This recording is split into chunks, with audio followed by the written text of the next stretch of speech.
What time is it?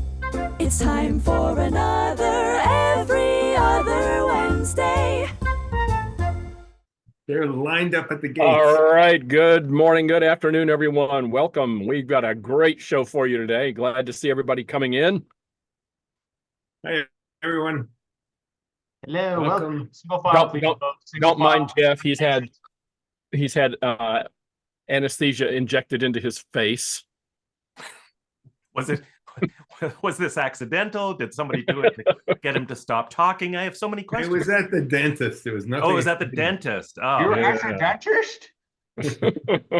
Hey, so folks, as you're coming in, gosh, it's not even top of the hour yet, but we'll be there in a second.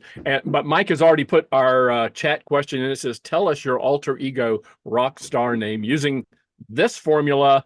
And the formula is the name of your first pet and the make and model of your car. And we said it could be any car. I'll get it started in that. I got it started already. Too late. Okay, that would be Teddy Biscayne. Taffy Cooper Tess here. Tucson, Pepe Camaro. Camaro. Taffy Cooper. I love that. Taffy. Oh, Cooper. Okay, yeah, that's right. Okay, folks. Hello, welcome. And as you're coming wait, in, I think Sanjay needs to make his announcement. I love okay. I love Bob's. I love Bob's. Giving you No, a Not about to give you a head start on learning my passwords. Good for you. Very nice. So yeah, again, folks, just check on when you're typing in the chat box and make sure it defaults to everyone and not just the panelists and hosts. So thank Yeah, you for That would be Jill. Jill, change yeah, your- Jill. You need to share that with everyone. Sebastian Rav. Yeah. There's Okay. some good names. A lot of them sound like private detectives or exotic dancers. Ironically, Yeah. Richard only sent it to the host and panel. Oh, I think- Richard. Just for the I think I record, went to- he didn't Oh name, no. and Guys, just for I think I went to my school with US. Susie Elantra. Teddy Biscayne, one more time. Okay, folks, enough of this foolishness. Let's get started. What do you say? We Absolutely. have a great show for you today. We have an amazing guest, Danny Spungen, and I'm going to tell you a little bit more about him in just a moment. But gosh, yeah, the names are coming in: Mitzi Acura MDX, Susie Elantra, Puddle CHR. Good. I really appreciate everybody's getting involved in this and being engaged and giving us your did you say your stripper name, or no, this is just your new It's supposed to be your rock star name. your rock star name. Okay. The difference between rock star and stripper is that much. There's Yeah. a thin line, a There very you thin go. line. Hey, welcome day is it? everybody. I'm going to get started. My name is Richard Haddon. I'm a speaker and author. I wrote the Contented Cows books. I live in Jacksonville, Florida, and I talk about employee engagement, recruiting, retention, the new workplace, all of those kinds of things. Who's next? I'm next. My name is Sanjay Nath, and I'm based just outside of Toronto in Ontario, Canada. I too am a speaker and author focusing on leadership and performance, and I'm best known by a concept, a framework, a trademark called the 10-80-10 principle.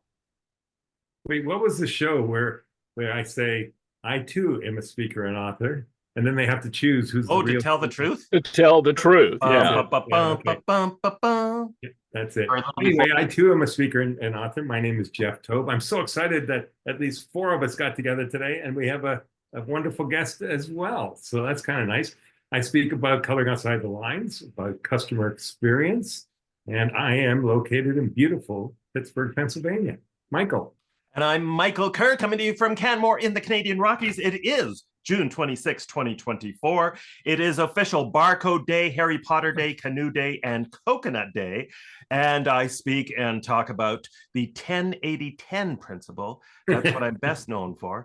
I'm also known for workplace culture. In fact, I am excited to announce my 9th book is out, just available on Amazon. Small Moments, Big Outcomes, How Leaders Create Cultures That Fuel Extraordinary Results, available on Amazon. Can you say that without looking at the cover? Can I what? Say the name without looking at the cover? Yes, of course I can. Okay. You Most of the couldn't time. last time. So. Most of the time.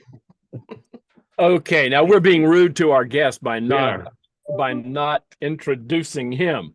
I want to introduce, it is my pleasure to introduce Danny Spungen, who right now is vice president of strategic marketing for a company called Peer Chain. But oh my goodness, that does not tell the whole Danny Spungen story. In fact, I want to start by, first of all, welcoming you, Danny. Danny, welcome. Thank you. Good morning. Can you hear me okay? Oh, we hear you great. We hear you great. Yeah. And but I'm going to start with something. This is a little unusual for us, but we're going to take a look at a video because many of you probably already know of Danny Spungen and about his family, and you may be wondering why. But we're going to take a look at a video. This video comes from 2008. It is a small portion of an episode of the CBS Evening News, where the story of Danny and his family was featured. And like I said, some of you will say, I remember that. So let's go. Let me find the old share screen button.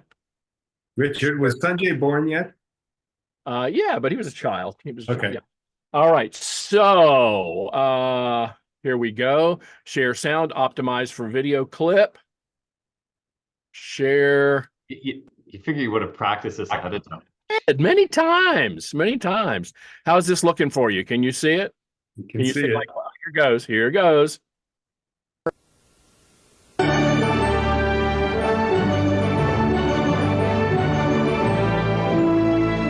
Fridays are becoming the worst day of the week in this financial crisis. It seems that's the day many workers find out they won't be back on Monday.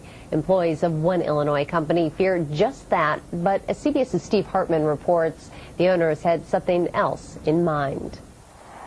If you're a selfish, overpaid CEO currently running your company into the ground, listen closely to this story. It may save your soul. Peer Bearing is an international $100 million a year company headquartered outside Chicago. Here, corporate executives don't need Congress to tell them how to cut costs. I thought you said you're VIP of Motel 6. Super 8. Super 8, pardon me, Super 8. It's been a simple, family-owned company since 1941. Lawrence Spungen, his wife Florence, and their children say they've had a ball in the bearing business. Lawrence especially seems to care so much more about people than profits. You're one of my favorite guys here, are you kidding? I mean, when was the last time your company president said this about you? He's my buddy. You're kidding. I love this guy. When was the last time you said this about your company president? They treat us like one member of their family. How can you not have loyalty to the people who got you to where you are today? It's an obligation. To that end, not long ago, a memo went out to all of Peer Bearing, all 230 employees. The Spungens had accepted an offer to sell the company, and everyone was to gather in the cafeteria. I had no idea it was coming, no. I had no idea. No clue. Didn't sound good, though. I'm afraid of to lose my job, you know. Fortunately, the new owners had agreed to keep everyone. No one got a pink slip, but everyone got a white envelope. And when I opened it up, oh, I got a big surprise in my life. Inside? The biggest check I received from the company. Golden parachutes for everyone. Woo! Tell them how much you got. Go ahead, you can tell them. Well, it's split into two payments of $100,000. $100,000, and that's just for him. $100,000. Whoa. Amounts vary depending on how long you work for the company, but everybody got something. I started a little college fund for my children. I hold my home out of foreclosure. In all, the Spungens gave out $6.6 million, about a fifth of the total proceeds from the sale. So I can go home at night and be proud of what we as a family have done. Certainly, the Spungens deserve to sleep well, even if it is at a Super 8. And they travel coach, by the way, coach. All right. So there we go. Danny, welcome again. Thank you. Tell us a little bit about the background of that historic incident. Like I said, I'm sure many people on the call were aware of it. It's kind of my job to be aware of things like that, and it was even back in 2008. So I was very aware of it. And so I met Danny back in April. I spoke at a conference for the Farm Equipment Manufacturers Association. Danny was there representing his company. And when we exchanged some emails, he told me, and I found out a little bit about who he was. And I said, oh, we gotta have you on the show. So Danny, tell us a little bit about kind of the background of that and where that came from, and something about because we're talking about organizational culture, about the culture that drove what happened in 2008 and everything that's happened since then. So to be honest, I love that clip. There's about we are on every single show. Good Morning America. We are every Fox, CNN. We hit all the shows. I like this clip because it makes me smile and it also makes me laugh because listen, let's be honest. A family business, the best thing about a family business is family. And then the most concerning things about a family business is family.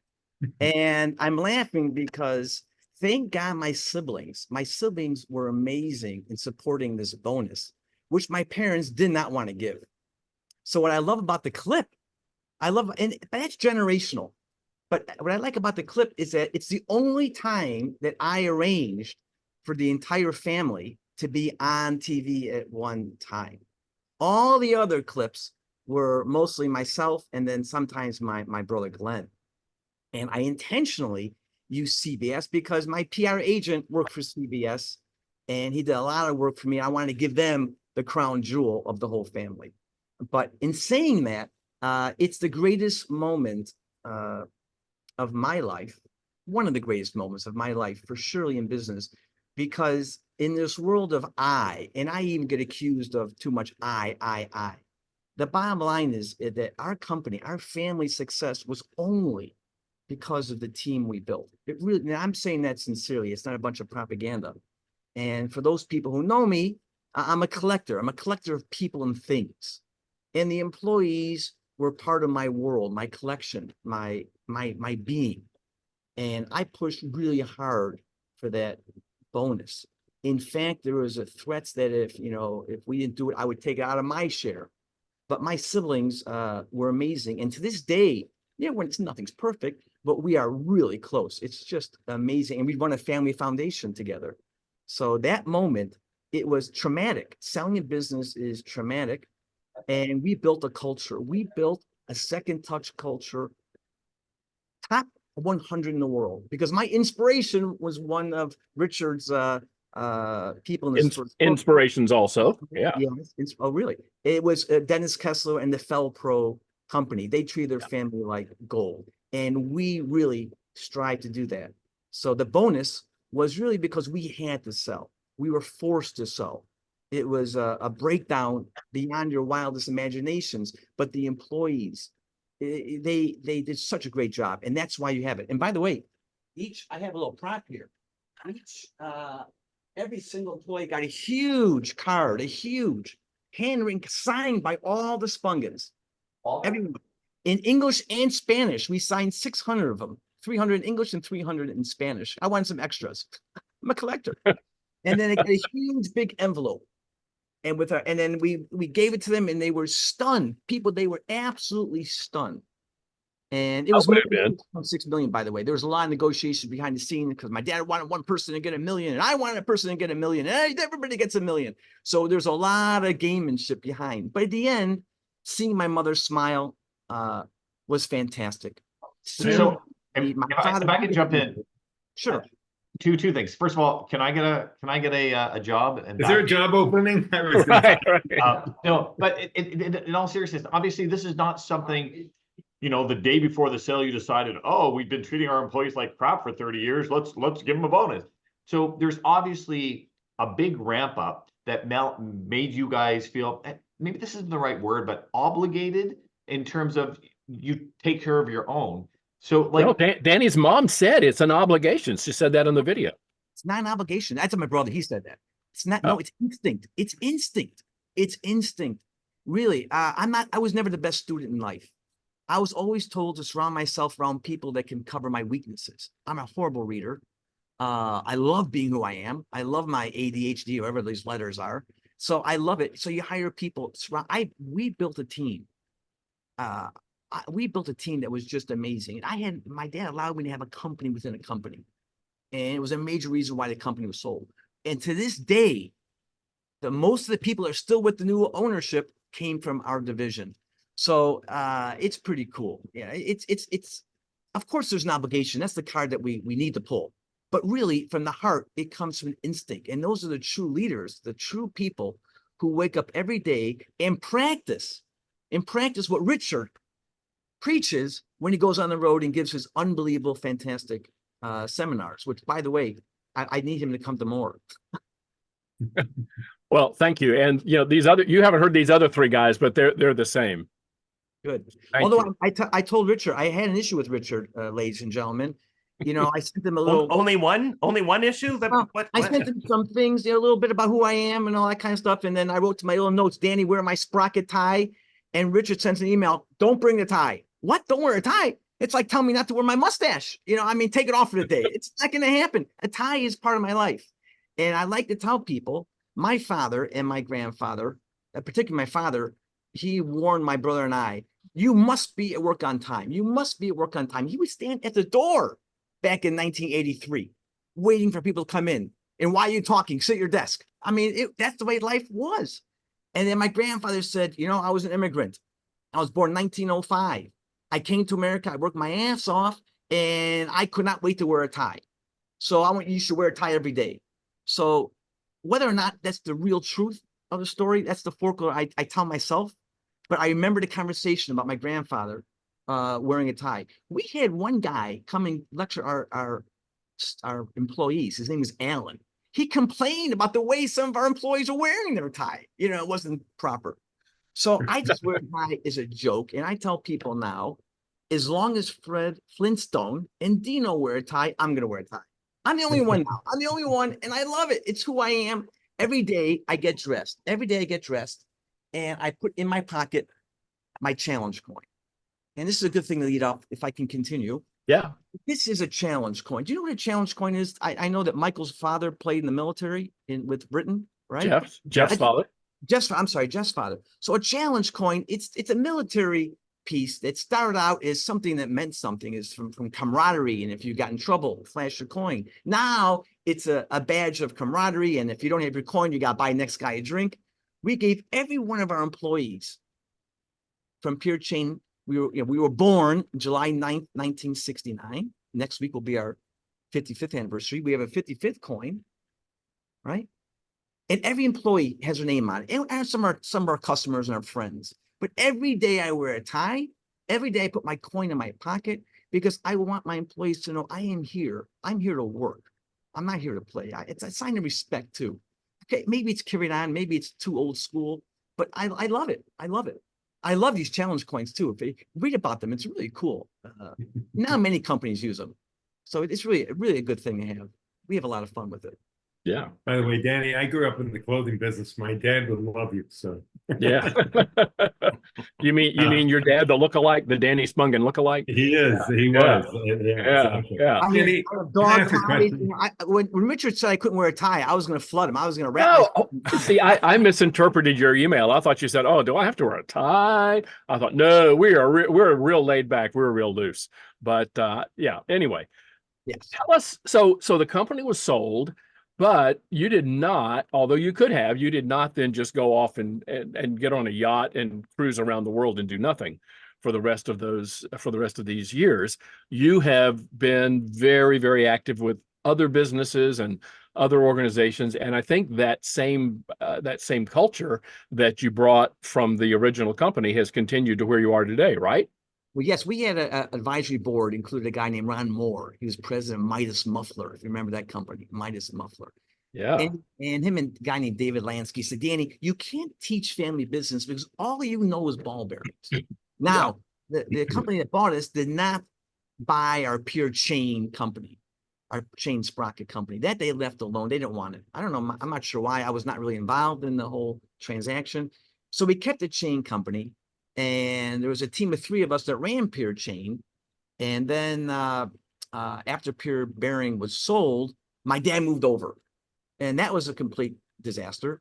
And then after some turmoil, fun turmoil, it's family. I love family business. So everything I say is not to harm anybody. I don't want to scare people away from family business. You just got to be transparent and open. We got my brother to come in. And I said, I'll never step back in this business again if you get my brother in the business. And my dad walked out and I snuck back in the back door and I'm having a fun. The idea now is that when my advisory board told me, Danny, you can't teach family business because the only thing you know is ball bearings. You got to be successful in 2 other areas. So, that's interesting. I used to be a stamp collector. So I'm going to go back in the stamp and coin business. And just for the fun of it and see if I can do something. And with my friends in the bearing industry, we got to the top of the Chinese coin, the panda coin world. And then as an experiment, I bought a Holocaust collection of letters and money used during the war. And now we have arguably the largest collection in the world. And I go around and I take students all over the country from Montana. I take them to Poland. I'm having a blast. So the idea is that you should always have your passport with you, employees. You should always have your passport, carry with you. How can we help you as an owner with your attributes, with your traits? How can we develop who you are? So no matter where you go in life, you could take those with you. Because let's stop and talk about that for a minute. That's great, because I think we all talk about that, and so many people say, yeah, but if it's not completely 100% related to the business, we can't see investing that in people. It sounds like you take a different view of that. The strongest thing we've done is every single employee must have a who am I card. Okay. You must have every employee, no matter who, because you represent us in the community, the janitors, the receptionists, the customer service ambassadors, the factory workers. Everybody had a who am I card to this day. When the company that bought us out, the first day, no more who am I. They sell the product. When you look at their product, it speaks one language. Now, so they really took a lot of that stuff of the culture out of it. They just ran the business. Goodbye culture. Wow. And yet they bought that. Can you hold that card up a little? Sure. Yeah, I'd like to see it. Move it over. Is that yours, Danny? Because I want you to read what's on it. Because I know it's at the bottom of your email signature, but I don't have that in front of me. Well, it says Semester C 81, Tilburg 83. I went to my last year of college was in 1983 in Netherlands. My peak in tennis was a 4.0 in tennis. My wife and I, my family, we had 11 Rotary students, and they lived with us for years. 1840 was the first year a stamp was issued. 1887 was the first year of baseball cards. They were actually cigarette cards. 1907, that's when Teddy Roosevelt commissioned the $20 gold piece, the high relief. The Shanghai Memory, how many people found refuge in Shanghai during World War II. Forging Secrets was our award-winning book on Operation Bernhard, how the Germans counterfeit the British money during World War II. FH206-20C bearing. It's my favorite ball bearing. I love the story of that bearing, how I got this customer in New Jersey, white conveyor company. They made for all your dry cleaners. You go around to your dry cleaner and all your clothes come around. It's my favorite bearing. I made it on a gamble. 81X is my favorite chain. I love the 25B10 sprocket because one of my greatest salespeople got the account with one of my greatest friends in life in New England. And the last but not least, trying to be the person my dogs think I am. That's awesome. My dogs have a who am I card. All my oh, that's awesome. Every employee. But going back to the point about being different and trying to we sell the best product we can, but we focus on the box. We focus on the culture, the people, the customer service. So there's no right or wrong answer. The company that bought us is the biggest in the world, and they're making a ton of money. They're a great company, but they focus on one language engineering. Now, we do the best we can, but we take a different approach, and there's no wrong. We focus on what Michael and Jeff and Richard and Sanjay, what you speak about, the customer experience. And I believe in it. My mentors is not a person. It's the marketing team at Walt Disney World from 1990. My mentor, my idols include that marketing team and the marketing team of Southwest Airlines back in the day, because the owner sat on the plane and wrote postcards to his people, his passengers on the plane. So that's what I aspire to. And it's not just him writing the card, it's his marketing department that helped spread that culture. Because one of the questions I have for this group and any of your listeners is that what we do is very overt, passionate owners. Is what we do scalable? Can we take our culture? Can we take this who am I card and build that with every single employee and let them out in the field and go for it? Be different. Make that relationship. Is it scalable? That's a big problem. It's a big question in our company today. It's no longer a question of balance. There is no balance anymore in business. It's whether or not we have the right formula. I don't know. So how many people in Peer Chain, Danny? How many employees? 70. 70. Okay. All right. I mean, I'm reminded years ago working with a bank. It was a small community bank. They had about 140 employees, and the CEO brought me in, and he was saying, you know, how he had a very similar, I think, philosophy to yours. As the bank got bigger and bigger and bigger, and in fact, eventually it was sold, but when it was still under the same ownership, they ended up with about 600 employees. And the CEO said he despaired. He said, I can't know all 600 people anymore like I did when there were 170 of us. So I don't know. That's a really great question. If it's scalable, if you can make that happen in a large organization. Well, we had 1,400 people at our peak, approximately. Okay. And I could not know the faces. I did a lot of hugging. I love hugging. Now I don't know if you can hug as much as you're allowed to. But I love hugging. And my wife and my friends always know if I don't say who their name is, just ask them who they are. Because I don't know. Yeah, but I think I hope it's scalable. I'm fighting for that. I don't want to be an owner. I don't even know much about my product anymore. I was told not to learn the product. Learn the culture. So it's a gamble. I don't know. I don't know the answer. If you have something to say about it, go for it. Well, we have three smart people on the call besides you, Danny. What do you think, guys? I'm doing the math here, Richard. Well, the idea of when we talk scalability, I look at it and I go, if you ran departments, like let's use your numbers you just said, there's 600. And the number he used was 170. Well, instead of a 600 organization, what if it's run like 170 or 700, 170 people organizations, or 200 people organization? Then you can have sort of the intimacy of a third of the group. And I mean, again, it depends structurally and how you're doing it and exactly what you're doing. But I'm a believer of it's not the exact same thing, right? When you go on a one-on-one date for dinner, you don't have the same intimacy as if 12 of you go. But it doesn't mean you still can't create an experience, and you still can't, create value for the customers, the employees, and for everyone. It changes a bit, but I do believe it is quite scalable. Well, and Sanjay, as long as you can hopefully still keep that vision consistent, right? Those values consistent upon those teams, between those teams. Who I forget where that concept originated, but somebody used to talk about. We used to talk about this idea of a team being no larger than 150, I think the magic number was, right? Before it becomes kind of unwieldy and we have 70. But Michael, I think you were key there. Consistency. Yeah. We must be consistent. We must practice what we preach.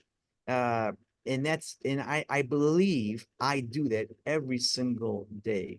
And I believe it worked at our past company. Can it be done now? I think the world's changing now. People are so used to not picking up the phone. I love the phone. I love seeing people. We had a meeting yesterday in our office. I loved it. At 3:00 p.m., let's have a meeting about our next upcoming conventions, including Richard's FEMA convention that we attended. And one of our guys, half his head was gone. And his only light is half his head. And he's 3 offices down. And I'm laughing. I mean, come on, give me a hug. Why not come and see me? But that's the world we're in now. Yeah. It might be more efficient to be in his office so he can multitask without, doing other things. Without being detected. And maybe it's better because then when the call's over, you can go right to the next call. I don't know. There's a formula which I don't know. Yeah. But when I have a meeting, I want to be there in person. I'm still there. I want to be there in person.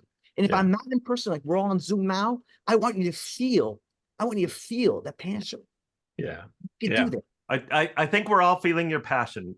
Absolutely. Yeah, sure. There's no doubt about that. And I want to suggest, or I want to ask you, how much do you attribute your success to just that, to just the passion that you bring day in and day out to your job? I'm a workaholic, sure, but it's the way I'm born.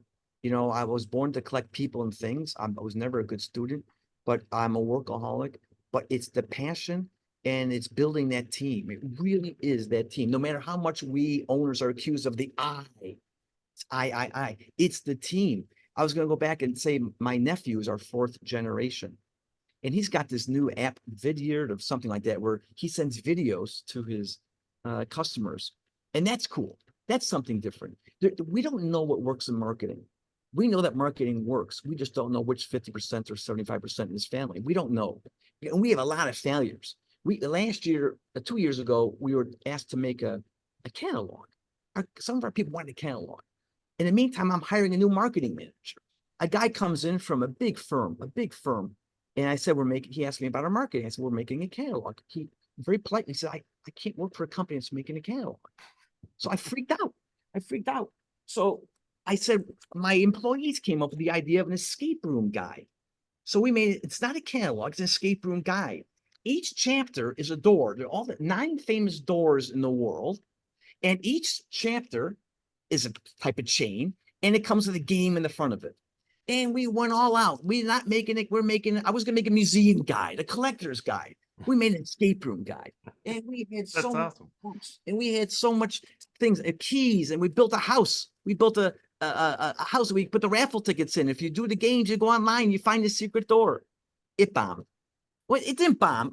I just couldn't get the buy-in completely. But the idea is great. Hey, but you tried it. You tried it. I mean, let's remind everybody, and Danny, this is not to take away anything from the products that your company makes and the products that the other company made, but we're not talking sexy, glamorous, high-tech, special, fancy phones and machines and all that. We're talking ball bearings and chains and sprockets, right? Right. And so it's not so much about, there's a lot to unpack about that. Number one, how do you have success in the manufacturing world in the United States today? That's pretty unusual. That's pretty remarkable. I think you stand out in that. But also, people ask me, we often talk about, you've got to make sure that people see the impact of their work and that what they're doing is important. And people say, well, that's fine if you're curing cancer and if you're putting people on the moon and if you're inventing the next new thing. But most people don't do that. Most people are doing what you're doing. They're either making something or they're involved in a support role in something else. So when the product itself doesn't sound sexy and glamorous, I think you have to go even farther to get that passion around the people part of the business. Wow, Richard, wow, thank God I'm not paying you. This is unscripted. We didn't pay. Listen, he doesn't get paid much anyway. Yeah, I don't get paid much anyways. You almost said the dirty word of commodity. Oh, I wouldn't say that. It's all right. So we listen, we're in business 55 years next week, July 9th. July 9th, 1960, 55 years. We're making a good product. But you know what? So are other people. And the competition really comes down to, I believe, the quality proposition. Of course, we need that quality. It's a given, but it's that relationship. It's that being different. It's the passion. It's the people passion. Yeah. And product, of course. And we need that. We need that for sure. We're struggling with this right now because the world's going online and it's going to the e. Uh-oh. I want to explode in the e-world for sure. I want that. But I want to be the ambassador of the physical world. That's me. Yeah. That's me. But we need them all. I need everybody. Yeah. So I got another question for you. Sure. Because I talk about customer experience, and it's a difference between customer service and customer experience is how people feel after they're done working with you. I'm curious what your customers would say, and also what's one piece of advice you'd give to our audience when it comes to customer experience. Oh, this is boy, Jeff, you could not do this any better. This is a book, Mervyn Fox. I won't mention his company name, but he called my brother and I. He's a major customer. He became a major customer. On New Year's Eve, 1991, Mervyn calls me and says, "Hey, I need some bearings. I said, Mervin, you're buying from my competition. I'll do it for you. I'll help you. But can you do me a favor? Can you give me a shot at your other business? So I climbed the racks. This is before OSHA, before all that. I climbed the racks. I got the bearings. My brother, Glenn, drove the bearings to UPS. And every single year, from 1991 to 2023, every New Year's Eve, no matter where I am in the world, I called him or I wrote him a letter, or both. He retired. I am the only vendor that went to Pennsylvania for his actually, not just me and my former sales guy, Matt. We went to his goodbye retirement party. I made him a book of his whole life, all the emails and postcards I sent during the years. This is what we do. This is what I do. This is what I believe can be scalable. Of course, people change jobs every 5 days, so that's going to be a little hard. But this is an example of what you do. I love it. Wow, that's great. That's amazing. If you call Mervin, if you call my my distributors, one thing about Danny is, he'll get it done. But it's not just me. It's not just me. When a big customer in Kentucky needed some chain in the middle of the night, we arranged our company employees to come in and get that shipment on a truck, and they called at 2:30 in the morning saying they got it. Wow. So it can't be just me. It really is the whole mentality of the group. And that's what we need to develop stronger and stronger. That's what our marketing is challenged with. Yeah. And then, Jeff, another thing, when you retire, I'm an old school guy, right? We're still making books. Jose and his wife, Rosa, they just retired. We make a book of their life. I'm a camera guy. I take pictures. I'm a collector. So I bring that, and my brother and I, we have a camera everywhere we go, and we make books. And then if you leave and go into a new life, this guy lived with me for 12 years. He worked at Pure Chain for 3, went back to Thailand. We make books. Now, also, when you pass away, you don't want to die. If you want to die and you're my friend, don't be afraid. I'll make a book on your life. Holy cow. So this is a book. Our number one sales guy.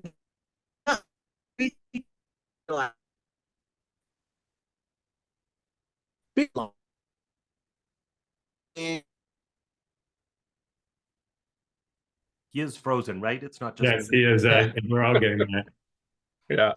But he seems to come back after a few seconds. So anyway, I'm getting the idea that he does a book for people when they pass away, and perhaps gives that to their families. Yeah, for sure. And as Sanjay said, I think we've got a lot of Danny supporters on. Yeah, there he is. He's back. Sure, you're back, Danny. We did not. Oh, I left you. I'm sorry. Yeah, you held up the book, and we didn't hear any more. Oh, I'm saying if you die, I make a book about your life sometimes, and it's amazing. This guy was a crazy salesman, our number one sales guy. He died in a car crash, and we value our employees. Yeah, I'm hearing a message of be a collector of people and things. I mean, for your customers. And can I just tell a personal story very, very quickly? I've been waiting to tell it, but I know of Danny for a whole other reason. So I didn't realize about the 2008 story, but I have a very close friend who is a survivor. He's 91 years old. He still takes groups to Poland every single year, like you, to the camps. And he mentioned to me years ago to check out the Holocaust Postal Collection by Danny Spungen. That's me.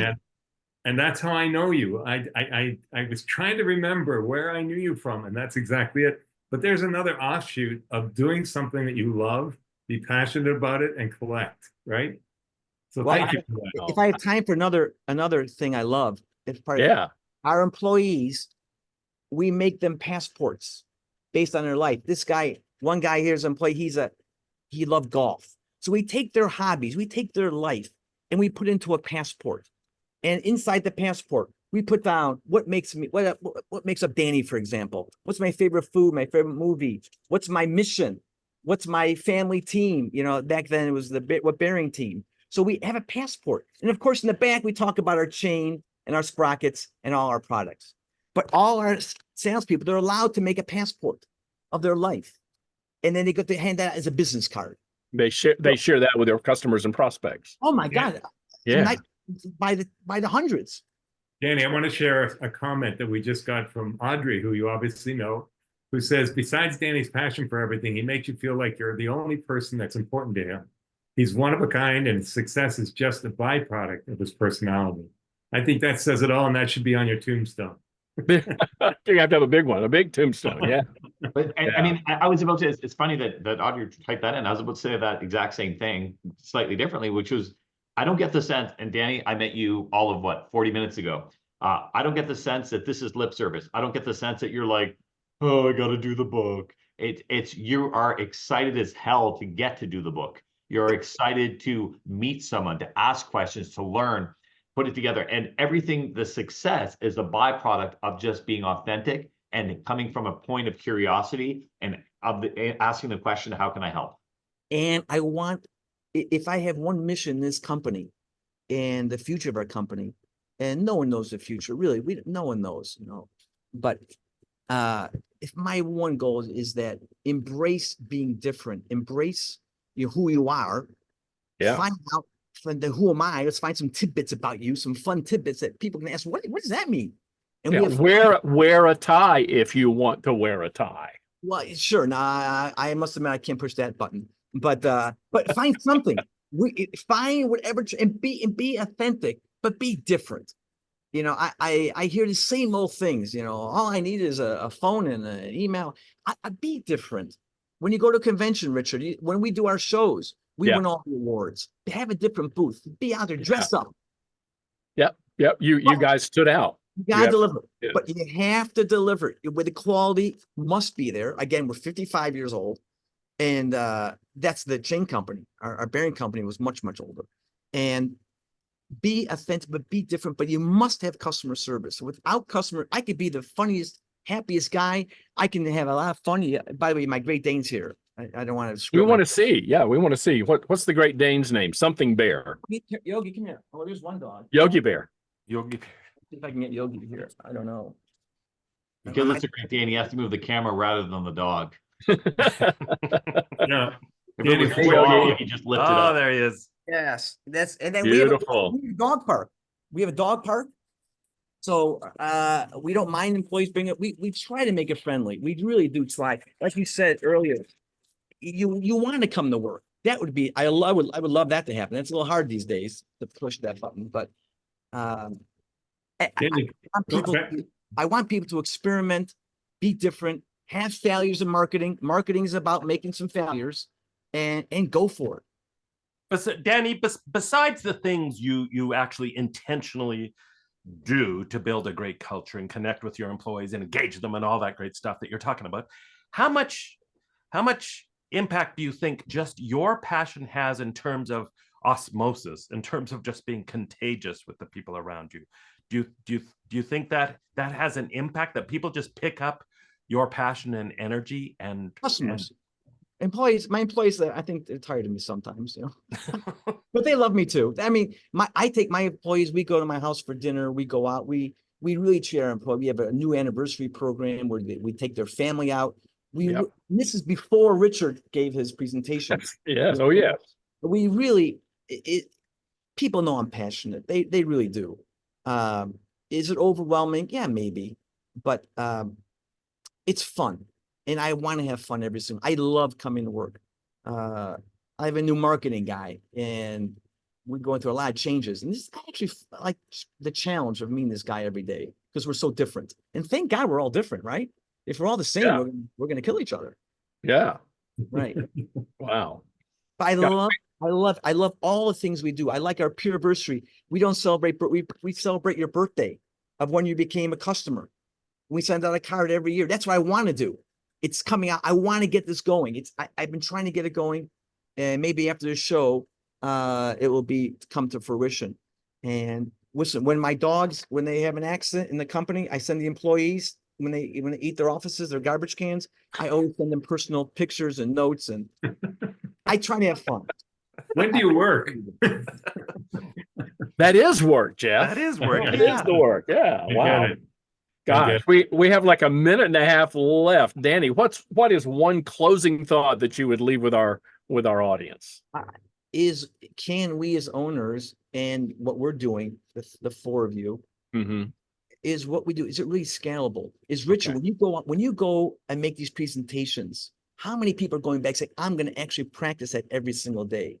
I'd like to think all of them, but I know otherwise. But this is why when I talk with someone like you, who is doing some of these things and is going to do some others, that's what keeps me going.